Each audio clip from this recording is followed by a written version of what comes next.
একটু প্রবলেম হয়, তার মধ্যে ওপারে দোকানও বসে, তো ওই জন্য একটু যেতে আসতে কষ্ট হয়। আর দেখো যত মানে বেলা গড়াচ্ছে তত কিন্তু ভিড়টা বাড়ছে আস্তে আস্তে।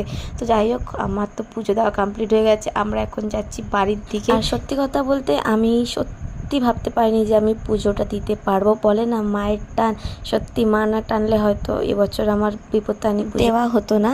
তো যাই হোক, যাওয়ার সময় কিন্তু আমরা লাইন দিয়ে অটোয় উঠিনি।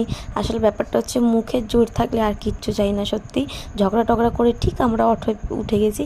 আর উঠেই দেখো আমি বলছি গাইস এবার অটো ছাড়বে, আর আমার লক্সগুলো আমি একটু বার করে নিই, নাহলে হাওয়ায় উঠবে না।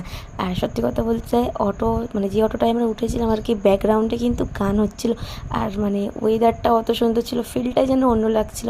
আর অটোটা গাইস চলছিল না সেই লেভেলের, মানে চলছিল না, রাস্তার উপরে যেন উঠছিল। আমার চোখ মুখ দেখে তোমরা বুঝতেই পারছো, আমার তো কি বলবো কি ভয় লাগছিল। তো যাই হোক, আর আমার